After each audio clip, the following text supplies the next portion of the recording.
नमस्कार मित्रांनो, मी मारुती काळजाते या यूट्यूब चॅनलमध्ये आपल्या सर्वांचं स्वागत करतो. आज आपण आहोत तुकाराम महाराजांच्या भंडारा डोंगरावरती. या ठिकाणी आपण तुकाराम महाराजांच्या ज्या ठिकाणी त्यांनी तपश्चर्या केली, अभंग लिहिले, अशा ठिकाणी आज आपण आहोत. तर मित्रांनो, संतश्रेष्ठ जगद्गुरू तुकाराम महाराज यांच्या साधनेची, अभंग लिखाणाची जी जागा आहे, पवित्र आणि पावन अशी जी माती आहे, त्या मातीकडे आपण निघालेलो आहोत. आपण या मुख्य प्रवेशद्वारातून निघालो आहोत. आता समोर आपल्याला 2-3 किलोमीटर अंतर उंच डोंगर चढून आल्यानंतर हा भंडारा डोंगर दिसतो. या ठिकाणी आल्यानंतर आपल्याला प्रथमतः हे छोटंसं मंदिर दिसतं आणि अभंगाचे, भजनाचे सूर आपल्या कानी पडतात.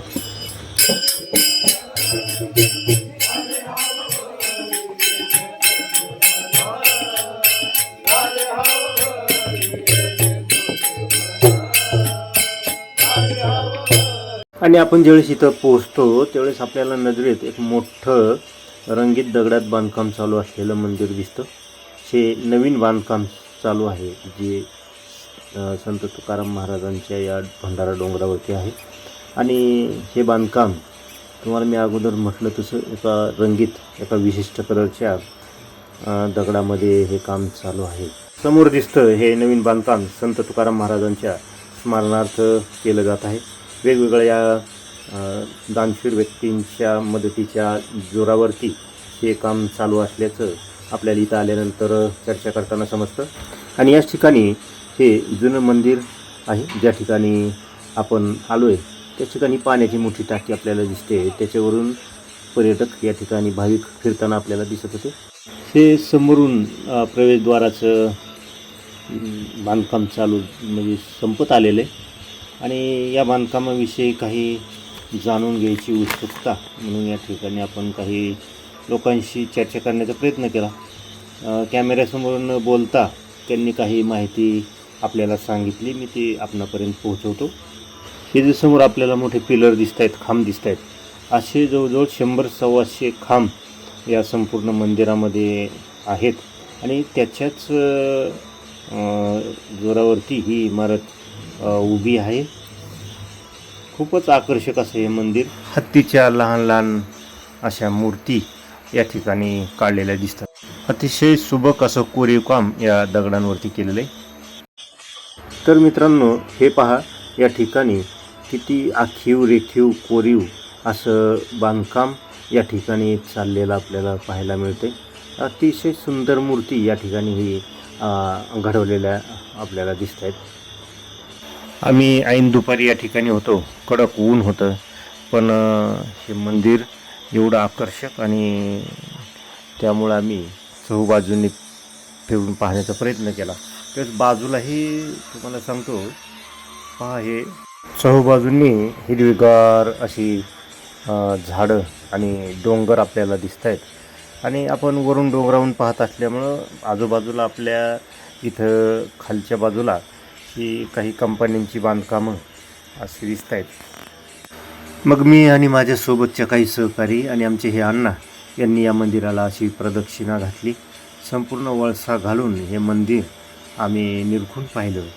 अत्यंत देखणं मंदिर या ठिकाणी उभा राहते आणि त्याच्यावरती छानशी असलेली ही कलाकुसर पाहण्यासारखी आहे.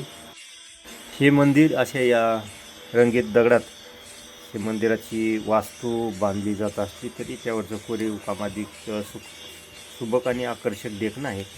जसं राम मंदिर बांधलं अगदी तशाच धर्तीवर हे बांधकाम चालू दिसते. तर हे समोर हा बाहेरून मागवलेला दगड, त्याच्यावरती कोरीव काम करून हेच दगड पुन्हा वरती मंदिरावरती किंवा ह्या बांधकामासाठी वापरले जात आहेत. इथं विचारलं असता या मंदिराची 100 फुटापेक्षा जास्त उंची असणार आहे आणि ते 25,000 ते 30,000 स्क्वेअर फुटामध्ये हे मंदिर बांधलं जाणार आहे, उभारलं जाणार आहे. तशी ती इथली जी माती किंवा इथला हा जो दगड आहे हा सुद्धा अगदी पाहण्यासारखा आहे. आणि मी अगोदर सांगितलं तसं राम मंदिराचं जसं अयोध्येमध्ये बांधकाम झालं अगदी तशा धर्तीवरती या मंदिराचं बांधकाम चालू आहे. अजून 30-40% बांधकाम राहिलं आहे तरी कसं भव्य दिव्य हे मंदिर वाटतंय बघा. आणि मित्रांनो, ह्या मंदिराच्या बाजूने म्हणजे ह्या डोंगराच्या बाजूने मानवी वस्ती आहे. असं सिमेंटचं डोंगर म्हणजे जंगलच आपल्याला सभोवताली पाहिलं आपल्याला दिसतं. आणि शेजारीचे अद्वैत मकरंद विद्यापीठ आहे, ज्या ठिकाणी वेगवेगळे कार्यक्रम सदैव चालू असतात.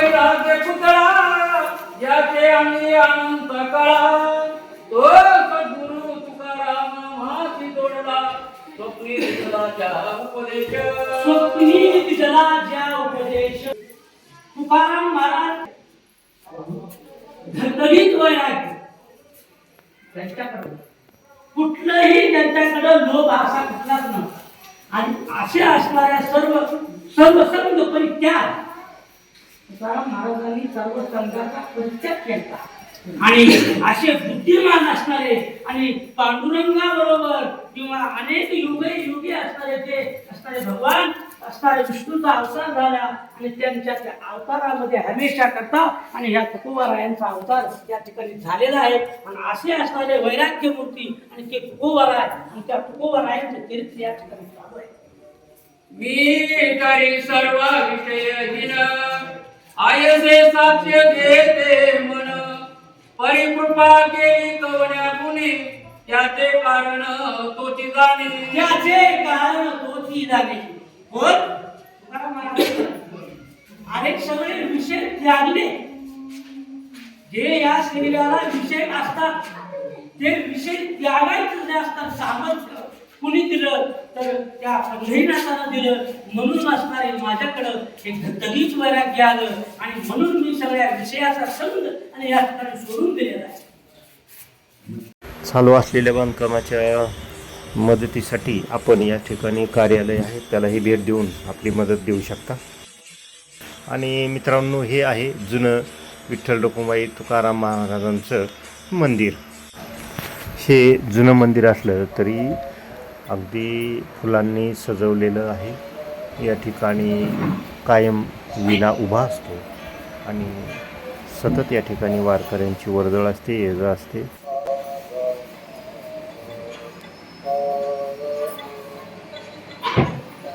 आणि या मंदिरामध्ये रामकृष्ण हरीचा जप सातत्यानं चालू असतो. या मंदिरामध्ये आपल्याला समोर दिसतं ही दत्तात्रयांची मूर्ती आहे. त्यात शेजारी तुकाराम महाराजांच्या पादुका आहेत. ही विठ्ठल रुक्मिणीची मूर्ती आणि त्याच मूर्तीच्या शेजारी गजानन गणपती यांचीही मूर्ती आपल्याला नजरेस पडते. आणि या मंदिरात समोर अतिशय आकर्षक अशी आणि ही मूर्ती पाहून काय बोलावं कळत नाही. या मूर्तीकडे पाहिल्यानंतर वेगळीच भावना निर्माण व्हावी, धार्मिक वृत्ती माणसामध्ये निर्माण व्हावी, अशा प्रकारची ही तुकाराम महाराजांची मूर्ती या ठिकाणी आपल्याला पाहायला मिळते.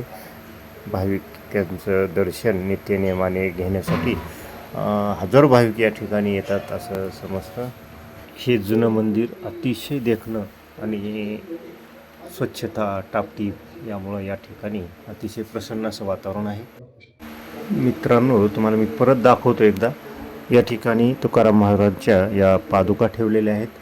ही विठ्ठल रुक्मिणी मातेचं मूर्ती या ठिकाणी आहे आणि शेजारी हे गणपती बाप्पा आणि त्याच शेजारी हे शंकर महादेवाची पिंड या ठिकाणी आपल्याला दिसते.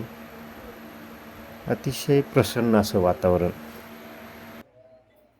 इथून बाहेर पडण्याची इच्छाच होऊ नये असं इथलं हे प्रसन्न वातावरण.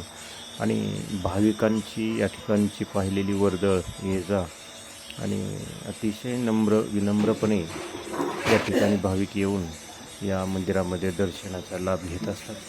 हे तुकाराम महाराजांचं भंडारा डोंगरावरचं मंदिर आहे. हे जुनं आहे. आता नवीन जे बांधकाम चालू आहे हे समोर आहे आणि हे 150 कोटीच्या आसपास खर्च होणार आहे या मंदिराला. त्यामुळं आपण सगळं हातांनी मदत करायला हरकत नाही. वारकऱ्यांनी, संस्थांनी मदत करायला हवी.